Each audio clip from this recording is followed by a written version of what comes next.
Greetings students, welcome back to Chapter 6, Keywords and Concepts.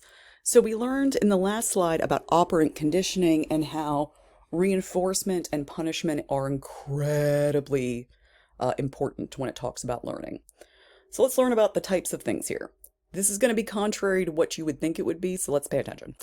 Positive reinforcement means a desirable stimulus is added to increase a behavior. What does this look like? If you clean your room, I'll give you a cookie. That's what that looks like, right? Negative reinforcement means an undesirable stimulus is removed to increase a behavior. So what does that look like?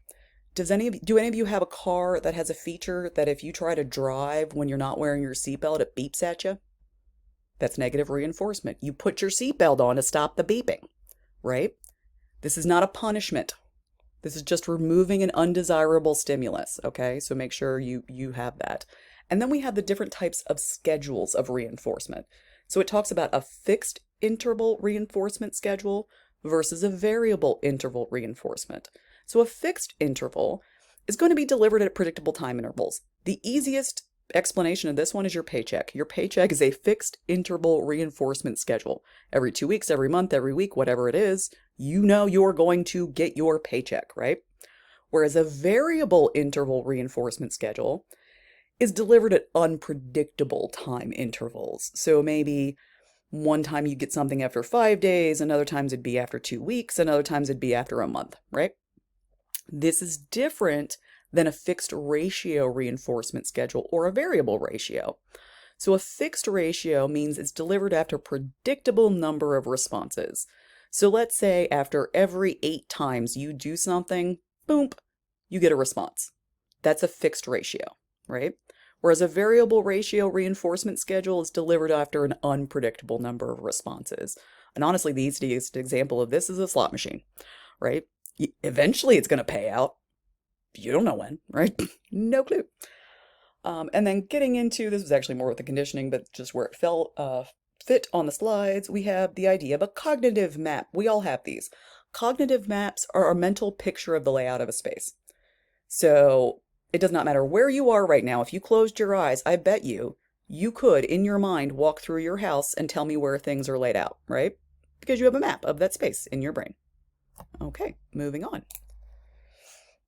More types of learning, motivation, that kind of thing. So we have observational learning, which is possibly the biggest way we learn, where we learn by watching others and then imitating or modeling what they do or say. And then the individuals performing the original imitated behavior, they're called the models, right? So if you watch a YouTube video about how to do something, the person making the YouTube video is the model. Now, there are 4 parts of the modeling process. The first is attention. You have to pay attention, right? Retention, you have to remember what you saw. Reproduction, you have to be able to reproduce whatever it is that person is doing. And motivation, the most important part, if you do not see that something works out for somebody else, you're not going to try it. So let's look at the motivation here. If you saw that the model was reinforced for their behavior, you will be more motivated to copy them, right? That's motivation. So if you watch a YouTube video about a project, let's say you want to make a hat, and you watch a YouTube video about this person making a hat, but the hat that they make turns out to cover the entire bed. Okay, you're probably not going to make the hat because it didn't work out well for them, right? So this is known as vicarious reinforcement. If it worked out well, if that hat was gorgeous for them, you're going to try it. On the other hand, if you notice that hat was the size of a bed, you're not going to be terribly motivated to copy it. And that's going to be known as vicarious punishment, right? So if the model you're watching is doing it really well and it's working out really well for them, you're going to replicate it. But if it's not, you're not. Pretty straightforward. All right, I'll see you guys in the next video.